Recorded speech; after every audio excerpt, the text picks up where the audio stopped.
Assalamualaikum warahmatullahi wabarakatuh. Selamat sore teman-teman semuanya. Terima kasih kehadiran pada sore hari ini. Kami akan menyampaikan perkembangan dari penanganan perkara dugaan suap pengadaan barang dan jasa di lingkungan Basarnas tahun 2021 sampai 2023. Tadi pagi sudah kami informasikan kepada teman-teman bahwa hari ini satu orang tersangka atas nama MG telah kooperatif hadir ke KPK didampingi oleh penasihat hukumnya. Tentu kami lakukan pemeriksaan sebagai tersangka dan sore hari ini dilakukan penahanan terhadap yang bersangkutan. Hadir sore hari ini pimpinan KPK Pak Alex yang nanti akan menyampaikan perkembangan dari penanganan perkara dimaksud, dan setelahnya seperti biasa kami beri kesempatan kepada teman-teman untuk bertanya lebih lanjut terkait dengan perkembangan penanganan perkara dugaan suap di Basarnas ini. Kami berharap kita fokuskan lebih dahulu penanganan perkara ini yang menjadi topik pertanyaan dari teman-teman semuanya. Baik, kami silakan Pak Alex untuk menyampaikan beberapa perkembangan perkara dimaksud. Ya, terima kasih teman-teman.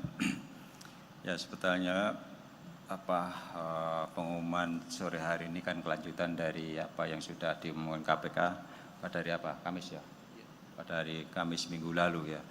Kronologis perkaranya pun teman-teman sudah tahu ya, karena ini hanya terkait dengan penahanan yang bersangkutan yang pada saat itu belum bisa dilakukan karena yang bersangkutan sedang melakukan perjalanan bisnis ke luar negeri, dan yang bersangkutan berjanji Senin ini hadir di KPK ya untuk ya mempertanggungjawabkan apa yang disangkakan pada yang bersangkutan. Jadi pada hari ini MG sudah kita tetapkan sebagai tersangka minggu lalu, dan pada hari ini akan dilakukan penahanan untuk 20 hari ke depan, terhitung mulai hari ini tanggal 31 Juli sampai dengan tanggal 19 Agustus 2023 di rutan KPK pada Gedung Merah Putih. Ya. Adapun konstruksi perkaranya, seperti yang sudah kami sampaikan minggu lalu, bahwa Basarnas ini sejak tahun 2021 itu melaksanakan beberapa tender proyek pekerjaan yang diumumkan melalui layanan LPSE Basarnas yang dapat diakses langsung. Sedangkan di tahun 2023, Basarnas ini juga kembali membuka tender pengadaan barang dan jasa, antara lain untuk proyek pengadaan peralatan pendeteksi korban reruntuhan dengan nilai kontrak 9,9 miliar, pengadaan public safety diving equipment senilai 17,4 miliar, dan pengadaan ROV untuk KN SAR Ganesha ini multi-years tahun 2023-2024 dengan total nilai kontrak sebesar 89,9 miliar. Selanjutnya untuk memenangkan lelang, ini MG selain MR dan RA yang kemarin sudah kita lakukan penahanan, ini melakukan pendekatan secara personal dengan menemui langsung HA, ini selaku Kabasarnas, dan ABC ini selaku Korsmin Kepala Basarnas merangkap asisten sekaligus orang kepercayaan dari HA. Dalam pertemuan tersebut diduga terjadi kesepakatan terkait pemberian sejumlah uang berupa fee sebesar 10% dari nilai kontrak. Penentuan besaran fee dimaksudkan diduga ditentukan langsung oleh HA.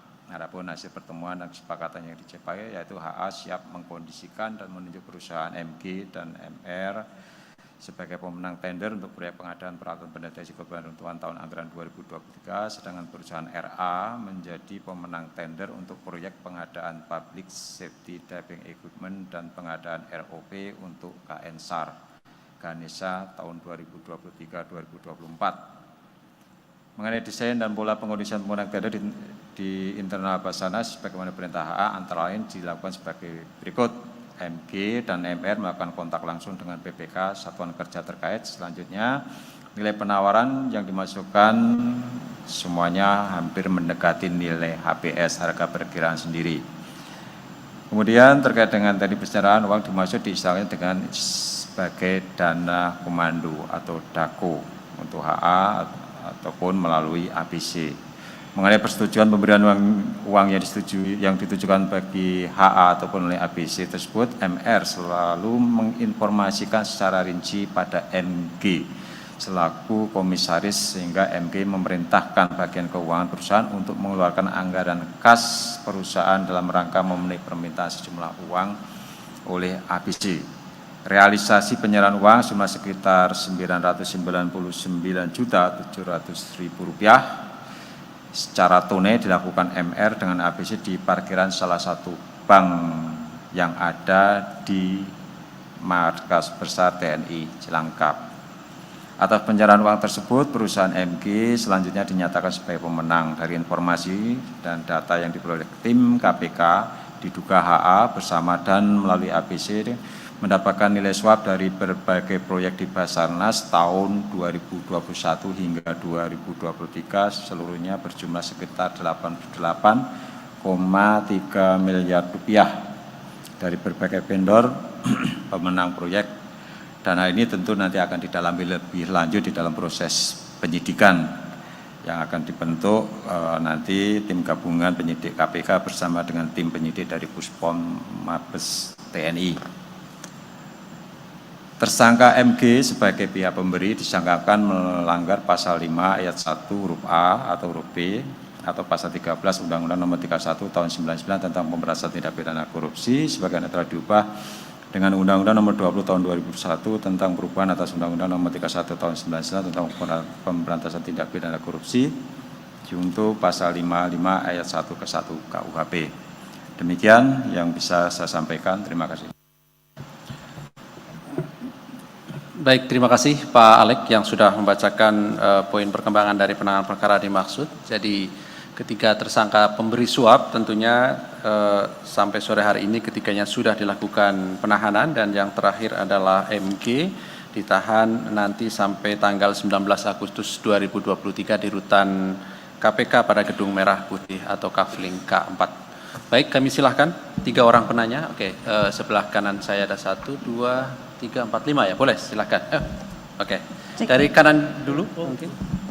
Selamat sore Pak Alex, Pak Ali. Perkenalkan saya Tasya dari voi.id. Izin Pak mau tanya, ini kembali lagi ke penetapan tersangka yang pertama nih Pak, yang ada menyebut nama Kabasarnas dan Korsmin. Nah itu kan Pak Alex dalam keterangan tertulis bilang kalau sebenarnya sprindiknya cuma ada 3. Tapi kenapa ketika itu Pak Alex tetap mengumumkan ada 5 tersangka padahal sprindiknya belum ditandatangani di KPK dan akan dikeluarkan oleh TNI. Terus yang kedua untuk KPK sendiri apakah ada tindak lanjutnya, maksudnya kayak kelanjutannya gimana nih Pak yang untuk sprindiknya yang dari TNI itu aja sih Pak, terima kasih. Oke, berikutnya silakan. Yang kedua, ya Pak, silakan. Nanti ke sini ya Mas. Pak, saya Janti dari Jakarta Post. Mau tanya soal rencana KPK untuk membentuk tim koneksitas bersama TNI itu seperti apa, dan mungkin nanti ketika dibentuk rancangan seperti apa yang diajukan KPK, sejauh apa koordinasi nantinya akan dilakukan antara KPK dan polisi militer gitu Pak, dan mungkin siapa yang akan leading di investigasi atas Kabasarnas dan Korsmin gitu Pak. Terima kasih. Oke, terima kasih. Cukup di sebelah sini. Oh, silakan Mas. Ya, selamat sore semuanya. Izin Pak bertanya Pak, Faisal dari MNC. Pak, mengenai surat yang dilayangkan oleh pegawai KPK, ke Dewas mengenai permintaan pengunduran diri pimpinan KPK Pak. Dan di dalam surat tersebut juga pegawai KPK ini menilai pimpinan dari KPK tidak profesional dalam menangani kasus ini Pak. Yang ini membuat seolah ada konflik internal ya Pak di KPK. Respon dari KPK sendiri gimana Pak? Terima kasih. Ya, aduh. Halo Pak. Saya Vena dari TV One. Ini ada 2 pertanyaan. Pertama soal Wakil Ketua KPK, pimpinan KPK yang disebut mendapatkan teror, salah satunya adalah Karangan Bunga. Itu seperti apa Pak keterangannya? Apakah benar teror ini datang dari pihak TNI atau seperti apa? Yang kedua, ini soal pengunduran diri dari Dirdik KPK, Asep Guntur. Alasan pengunduran diri apa? Apakah berkaitan dengan setelah ditetapkannya Kabasarnas atau OTT KPK yang melibatkan Kabasarnas? Terima kasih Pak. Terima kasih. Cukup ya yang sebelah sini. Silakan, Mas. Iya, mau nanya soal kenceng banget. Rencana koordinasi pimpinan KPK dengan Panglima TNI, apakah jadwalnya sudah ditentukan? Dan apakah KPK yakin bakal ada pengusutan kasus secara koneksivitas di situ? Terus kedua mau minta tanggapan soal Kabasarnas yang membantah uang yang diterima itu diterima untuknya. Menurutnya dia bilang bahwa uang itu adalah urunan untuk menambah biaya bencana, penanganan bencana yang selalu kurang. Apakah memang diperbolehkan secara pribadi kepala instansi atau kepala lembaga meminta uang untuk menambah biaya-biaya seperti itu? Terus yang ketiga, terakhir, apakah memang uang suap di Basarnas ini cuma ke kepala Basarnas? Apakah ada kemungkinan pejabat-pejabat lain yang menerima? Karena kan kalau dilihat dari nominalnya 88,3 miliar itu sangat besar kan, dan kayaknya udah lumrah banget menerima uang suap dalam waktu 3 tahun gitu 88 miliar. Oke, izin Pak Alex, Pak Ali, saya Yogi dari Detik. Pertama pas hari Sabtu kan Pak Alex bilang bahwa penetapan 5 tersangka ini kan sudah ada bukti yang jelas. Nah untuk Kabasarnas sendiri, sebenarnya itu buktinya apa saja Pak keterlibatan beliau di kasus ini? Apakah memang ada aliran uang dari pemberi suap ini ke rekening pribadinya atau seperti apa? Lalu yang kedua, tadi pagi disebutkan ada pertemuan antara pimpinan dan para pegawai, khususnya di Kedeputian Penindakan. Itu hasil pertemuannya seperti apa? Apakah benar memang pimpinan meminta maaf kepada para pegawai? Lalu yang ketiga, biasanya kan kalau Kompes ini hadir Depdak, PLT Depdak, Pak Asep. Apakah per hari ini memang beliau sudah tidak bertugas sebagai Depdak sekaligus Dirdik? Terima kasih. Pak, satu saja Pak, Aulia dari Berita 1. Ini kan terkait kasus ini, antisipasi KPK seperti apa supaya tidak terulang lagi kejadian serupa seperti kasus AW101 Pak, mengingat ya TNI-nya nggak ada, KPK cuma menindak sipilnya saja, itu saja. Selamat sore Pak Ali, Pak Alek. Ini memperjelas satu aja pertanyaannya. Kemarin itu kan sempat pihak TNI itu konfes dan menyatakan keberatan penetapan tersangka itu, sementara Pak Alex juga dalam keterangan dan sebelumnya mengatakan pas ekspos pihak TNI itu sudah ada sebenarnya dan menyepakati soal penetapan tersangka itu. Nah tanggapan yang soal keberatan itu gimana Pak Alex? Terima kasih. Ya. Saya Yogi dari Harian Kompas. Izin Pak Alex, untuk ini kan OTT-nya Selasa, kemudian Rabu kan sudah diumumkan. Nah saya tanya ke TNI itu baru Jumat siang diberikan laporan untuk yang tersangka, untuk yang Afri itu. Nah kenapa kok ada jeda sampai 3 hari itu? Nah sedangkan laporan dari Kepala Basarnasnya kan belum nyampe. Apakah sekarang sudah diberikan atau belum? Nah kemudian Panglima tadi di Situbondo kan sudah menyampaikan ada tersangka dari pihak militer ya dalam kasus ini. Nah ini sudah koordinasi dengan KPK atau belum? Kemudian selanjutnya sama tadi perkembangan Pak Asep bagaimana, apakah KPK, pimpinan akan menolak pengunduran diri dari Asep? Terus sama sih untuk teror Pak di rumah Pak Alek itu kapan? Selamat sore Pak Ali, saya Yaumal dari suara.com, ingin nanya soal permintaan maaf dari Wakil Ketua KPK Pak Johanis Tanak kemarin itu. Yang saya ingin tanyakan adalah apakah permintaan maaf itu keputusannya itu diambil oleh beliau gitu, tanpa melakukan koordinasi dengan para pimpinan. Karena kan pada belakangan akhirnya Pak Alex, Pak Firly juga beda pandangan soal permintaan maaf itu. Sebenarnya bagaimana sih pada akhirnya kok permintaan maaf itu akhirnya disampaikan oleh beliau? Apakah melakukan mekanisme koordinasi atau bagaimana? Mengingat KPK adalah kolektif kolegial yang selalu disampaikan terkait hal itu. Terima kasih. Izin Pak Alek, saya Niam dari Kompas.com. terkait teror yang ya sudah diketahui banyak pihak kayak gitu. Itu menimpa pimpinan sampai pejabat di struktural di KPK kayak gitu. Lah, antisipasi dari KPK sendiri untuk keamanan di internal bagaimana gitu, Pak? Maksudnya jangan-jangan nanti Pak Ali lagi beli gado-gado gitu terus waduh dibuntutin dan sebagainya gitu. Kemudian apakah benar sebelum kemarin pada akhirnya Pak Johanis Tanak itu menyampaikan permintaan maaf, itu ada semacam intimidasi ya gitu, bahwa semisal ya prajurit TNI tidak bisa dikontrol dan sebagainya, ada kalimat-kalimat seperti itu mungkin. Terus selanjutnya terkait barang bukti yang 900 juta itu bakal dipegang sama pihak Puspom TNI atau KPK ya Pak? Oke, mungkin sementara itu Pak. Ada lagi? Cukup ya, lebih dari 10 orang. Saya kira oke. sudah cukup mewakili teman-teman semuanya pada sore hari ini. Kami silakan Pak. Ya, terima kasih. Ya, sebetulnya di dalam klarifikasi apa yang saya buat, ya kemudian saya teruskan ke teman wartawan dan mungkin di-sharing ke teman wartawan yang lain kan. Pada saat pengumuman tersebut, ya saya bilang sprindiknya 3. Tapi kenapa tersangka ditetapkan itu 5? Ya, saya katakan bahwa sebagaimana KUHP itu apa sih yang dimaksud dengan tersangka? Kan itu kan pihak yang diduga ya melakukan tindak pidana berdasarkan kecukupan alat bukti ya. Makanya tekanannya adalah kecukupan alat bukti. Maka seseorang itu dapat diduga sebagai pelaku tindak pidana. Nah, kami sampaikan apakah dari pihak TNI dalam hal ini ABC dan AH itu cukup alat bukti?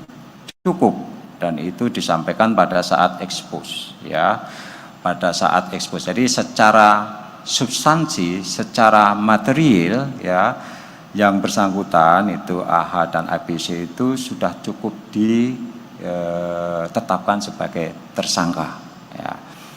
Adapun kenapa kita tidak terbitkan sprindik ya, karena sebagaimana teman-teman ketahui yang bersangkutan 2 orang tersebut itu masih sebagai anggota TNI aktif ya.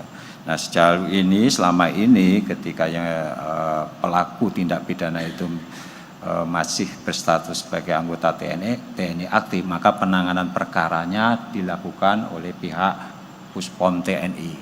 Nah, itulah yang kemudian kami berkoordinasi dengan teman-teman penyidik Puspom TNI. Dan kapan koordinasi dilakukan? Itu sejak OTT diketahui bahwa yang kita tangkap itu masih anggota TNI, itu sudah ada komunikasi aktif antara PLT Deputi dalam hal ini Pak Asep dengan kawan-kawan di Puspom TNI. Itu terus dilakukan koordinasi tersebut ya. Jadi makanya pada saat ekspos pun hadir 3 penyidik dari Puspom TNI ya. Kita beri kesempatan sama semuanya dari penyelidik, penyidik, penuntut KPK dan juga penyidik Puspom TNI untuk menyampaikan pendapatnya, opininya atau apapun di situ di dalam forum ekspos ya, sehingga ketika diambil kesimpulan bahwa dalam perkara suap di Basarnas ini ada 3 pemberi dan ada 2 orang penerima, kan begitu, karena prinsip suap menyuap kan pemberi dan penerima. Makanya kita sampaikan bahwa kita akan menetapkan 5 orang tersangka, meskipun nanti secara administratif itu sprindik untuk anggota TNI itu akan diterbitkan oleh Puspom TNI. Dan kami sampai sekarang pun masih terus berkoordinasi, terutama Pak Ketua, Pak Firly ya, meskipun yang bersangkutan pada saat kejadian itu sedang dinas di Manado, tetapi selalu kami informasikan, dan yang Pak Ketua, Pak Firly itu juga melakukan koordinasi baik dengan Puspom TNI, dengan Kasau, karena yang bersangkutan AH ini adalah perwira dari TNI Angkatan Udara, dan juga dengan Panglima. Itu yang dilakukan oleh Pak Ketua ya, dengan melakukan komunikasi terus. Itu ya, jadi alasannya kenapa kita tetapkan 5, karena memang alat buktinya sudah cukup ya untuk menetapkan 5 itu. Hanya secara administratif kita lakukan koordinasi yang pihak TNI, biarlah nanti teman-teman dari Puspom TNI yang melakukan penindakan, kan seperti itu. Kemudian kelanjutan sprindik oknum TNI, ya terus kami lakukan koordinasi, ya semoga tidak dalam waktu yang tidak terlalu lama pihak Puspom TNI akan mengumumkan ya penetapan tersangka, mungkin sekaligus penahanan, dan itu juga sudah kami selalu koordinasikan. Dan terkait dengan peristiwa terjadinya suap menyuap dari tim penyidik, KPK juga sudah melakukan koordinasi dengan tim Puspom ya untuk melihat kronologis terjadinya peristiwa itu, sehingga pihak Puspom TNI punya dasar untuk menetapkan tersangka ya. Kemudian tim koneksitas KPK dengan TNI, kemudian ya kalau berdasarkan peraturan perundang-undangan ya memang ketika suatu tindak pidana itu dilakukan oleh pihak-pihak yang memiliki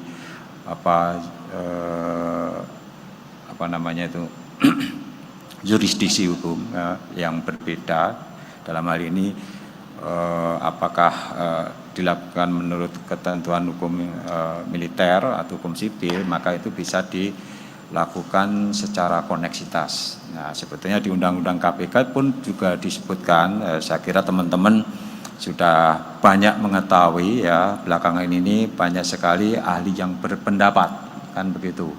Undang-Undang KPK khususnya pasal 42 Mas Ali ya. Pasal 2 di sana menyebutkan bahwa KPK berwenang melakukan koordinasi dalam hal penanganan perkara itu dilakukan secara koneksitas. Tentu ini yang harus kami bicarakan ya, harus kami bicarakan dengan pihak Puspom TNI ya. Ini terkait dengan pembentukan tim koneksitas ya. Kami juga ya lah secara undang-undang mungkin ya, sekali lagi itu kewenangan yang diberikan KPK berdasarkan Undang-Undang KPK ya. Tetapi di sisi lain pihak TNI juga memiliki undang-undang tersendiri menyangkut penanganan perkara yang dilakukan oleh anggota TNI aktif, kan seperti itu. Nah, ini masih banyak hal yang kemudian akhir-akhir ini menjadi bahan masukan dan lain sebagainya. Sekali lagi, bagi kami di KPK tidak ada persoalan siapa yang menangani sepanjang para pihak yang melakukan pelanggaran ya itu dilakukan tindakan yang tegas. Ya, ini yang menurut kami itu lebih substansial ya, lebih penting ya, dibandingkan kita berdebat nanti siapa yang akan menangani. Dan saya kira pihak TNI dalam hal ini juga tidak akan gegabah ya, karena sudah terlanjur berita ini juga sudah terlanjur menjadi perhatian publik, dan publik akan mengikuti perkembangan penanganan perkara tersebut yang menyangkut pihak oknum di TNI. Saya pikir itu yang lebih penting ya, bahwa para pihak yang diduga melakukan tindak pidana itu juga harus mempertanggungjawabkan perbuatannya, terlepas dari siapapun nanti yang akan melakukan penanganan perkara tersebut. Itu yang lebih penting. Kemudian terkait dengan surat pegawai ke Dewas menyangkut konflik kepentingan, konflik internal. Ya. Tadi pagi sebetulnya kami sudah melakukan rapat umum ya, atau apalah istilahnya, audiensi antara pegawai dengan pimpinan jam berapa tadi? 9 ya, setengah 9, jam 9 sampai jam ya 11 ya. Ada sekitar 300 lebih pegawai yang sebagian besar dari Kedeputian Penindakan. Kami sampaikan ya, ada berlima pimpinan lengkap di sini ya. Kami sampaikan permintaan maaf kepada pegawai jika dalam penanganan perkara Basarnas ini kemudian menimbulkan kegaduhan di internal KPK. Kami sampaikan sekali lagi bahwa tidak ada pegawai KPK yang salah dalam melaksanakan tugas dan kewajibannya. Mereka sudah bekerja sesuai dengan kapasitas dan tanggung jawabnya. Kalau ada kelalaian, kalau ada kesalahan, kalau ada kekhilafan, itu tanggung jawab pimpinan. Dan itu pun sudah saya sampaikan lewat rilis yang teman-teman sudah ketahui bersama dan dimuat di media. Nah, tadi juga banyak masukan dari teman-teman atau dari pegawai, baik di penindakan atau di kediputian yang lain menyangkut langkah KPK ke depan, sinergitas antara pimpinan dan pegawai saling terbuka, ya. Jadi kita sudah mendengarkan dari staf yang kami anggap anak-anak dan pimpinan yang dianggap sebagai orang tua, dan kami juga pastikan ya, ke teman-teman pegawai bahwa pimpinan akan semakin kompak ya, dan kami tidak akan mundur sampai ya akhir jabatan kami sesuai dengan undang-undang. Itu yang beberapa hal yang kami tekankan kepada teman-teman pegawai. Sekali lagi, kalau ada pimpinan yang minggu lalu itu juga sangat melukai hati pegawai ya, mungkin ada yang patah arang dan sebagainya, tadi saya pikir sudah menjadi waktu untuk rekonsiliasi tadi pagi jam 9 sampai dan jam 11. Pertemuan berlangsung dengan hangat dan semua terbuka untuk menyampaikan pendapatnya. Kemudian terkait karangan bunga, ya saya berterima kasih mendapat dukungan ya, karena ucapannya kan selamat atas keberhasilan Bapak Alexander Marwata memasuki pekarangan tetangga. Nah, itu kan dukungan kan, selamat kok, tujuannya kan selamat, itu kan dukungan buat upaya-upaya ya pimpinan yang kebetulan ditujukan saya mewakili pimpinan karena saya kan nggak bicara sendiri, ini kolegial ya. Saya sampaikan terima kasih atas dukungannya dan mudah-mudahan nanti ke depan juga KPK bisa bekerja dengan baik ya. Jadi saya anggap itu bukan suatu teror dan saya tidak menuduh siapa yang mengirimkan kan gitu kan. Ya bisa saja kan masyarakat yang memang mendukung KPK kan begitu kan. Saya tidak menuduh siapa-siapa. Itu pendapat pribadi saya seperti itu. Jadi apakah terpengaruh saya? Ya sejauh ini sih enggak terpengaruh dengan itu ya. Sekali lagi saya masih berpikir positif bahwa apa yang dilakukan dan dikerjakan KPK itu ada sesuatu yang baik buat negara ini dan juga buat masyarakat ya. Kita ingin negara kita itu juga bebas dari korupsi kan begitu. Jadi karangan bunga itu ada 4 gitu kan, yang dikirim ke saya itu ada 4 karangan bunga. Saya pikir waduh terima kasih banget lah gitu. Oke. Jadi terkait dengan pengunduran diri dari Pak Asep ya, yang bersangkutan memang minggu lalu dan teman-teman sudah mendengar juga beritanya kan, sebetulnya itu disampaikan di dalam grup pejabat struktural di KPK, tetapi ada pihak yang kemudian melempar keluar ya, yang bersangkutan gentleman bahwa apa yang dia sampaikan itu harus dipenuhi ya. Jadi yang bersangkutan akan menulis surat pengunduran diri ya, karena sudah diketahui oleh semua orang ya, bukan semua orang ya, sudah menyebarlah berita terkait pengajuan pengunduran diri yang bersangkutan. Silakan ya, tadi juga kita sampaikan, silakan mengajukan surat pengunduran diri, tetapi kan hak kami ya pimpinan untuk menerima atau menolak kan begitu ya, siapa saja boleh mengajukan pengunduran diri, tetapi tentu nanti keputusan akhir ada di pimpinan.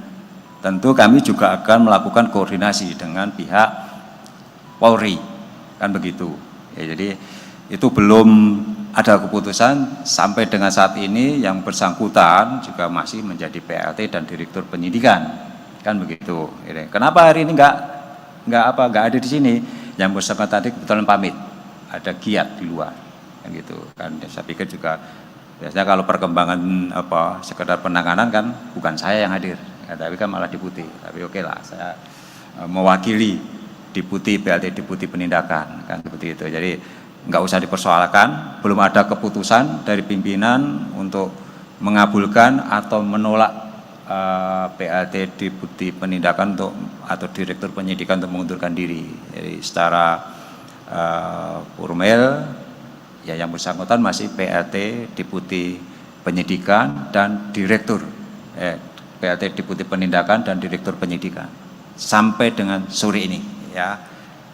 Kemudian apa lagi? Uang untuk menambah biaya penanganan bencana apa boleh ya. Ya, setiap lembaga instansi pemerintah itu kan setiap tahun punya anggaran, ya, anggaran kegiatan sepanjang tahun yang bersangkutan, tahun anggaran. Tentu di dalam proses penganggaran tersebut kan sudah jelas, ya, untuk belanja pegawai, belanja barang, belanja modal, dan itu nggak bisa digeser-geser, ya. Dan kalau ada kekurangan biaya untuk operasional, ya berarti kan perencanaannya yang nggak benar, kan begitu. Kalau ada kondisi darurat gimana Pak Alek? Karena bencana kan nggak bisa direncanakan, ya, suatu kecelakaan kan nggak bisa direncanakan. Sebetulnya Kementerian Keuangan itu sudah membuka, jadi semacam ada dana cadangan di Kementerian Keuangan itu yang bisa digunakan setiap saat kalau ada kondisi-kondisi yang sifatnya darurat. Jadi kementerian, lembaga yang lain itu bisa mengajukan ke Menteri Keuangan. Jadi tidak bisa untuk pendanaan suatu lembaga instansi pemerintah itu dengan meminta pihak swasta. Ya, kalau pihak swasta selaku pengusaha kan sudah membayar mereka dengan pajak, kan begitu.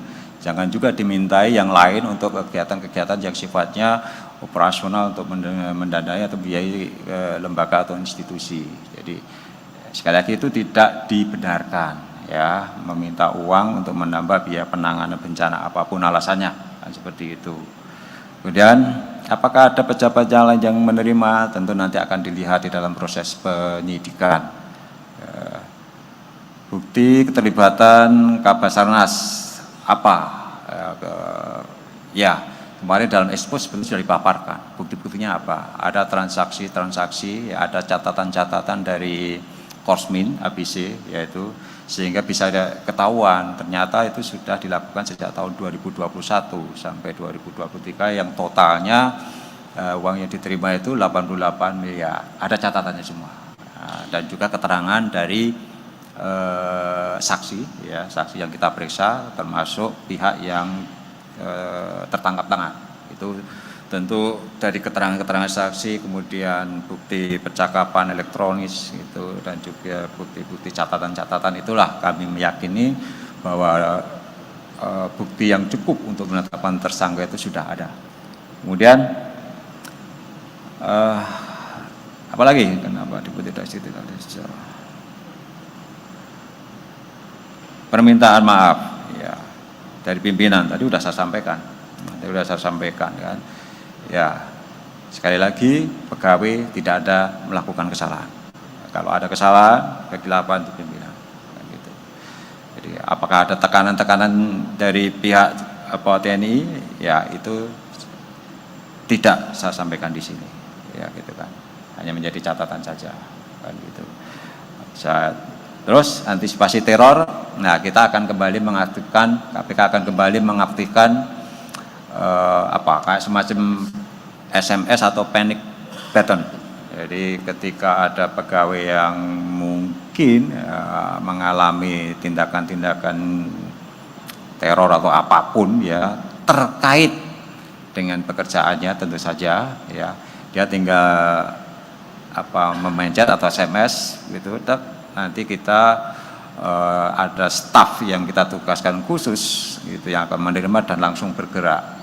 Dan untuk itu juga kami lakukan koordinasi dengan polsek-polsek, ya, kan enggak, misalnya kejadiannya di Bintaro, ya, begitu pegawai mencet panic button dari sini ke Bintaro saja setengah jam, kelamaan, kan gitu kan. Makanya kita koordinasi dengan polsek setempat, ya, untuk segera menindaklanjuti dari laporan pegawai KPK yang mengalami gangguan atau dimanapun, di rumah, di jalan atau dimanapun, ya. Itu yang sudah kami pikirkan. Ya, ini memang istilahnya the corruptor strike back, ya. Para koruptor menyerang balik. Itu kita antisipasi dengan cara seperti itu, dan saya pikir juga kami selalu berharap, ya, para pihak, ya, terutama kalau untuk KPK itu koruptor, ya, kalau dia melakukan kesalahan yang sudah terang benderang buktinya, kenapa harus pertanggungjawabanlah perbuatan itu. Kan saya pikir itu ya. Memang tidak mudah orang mengaku bersalah, itu memang tidak mudah. Tapi kan itu perlu kebesaran hati dari siapapun yang melakukan kesalahan, itu juga harus mempertanggungjawabkan kesalahan itu di depan hukum. Apalagi sudah ya, saya pikir ya sudah terlalu banyak saya pikir. Adakah yang belum terjawab?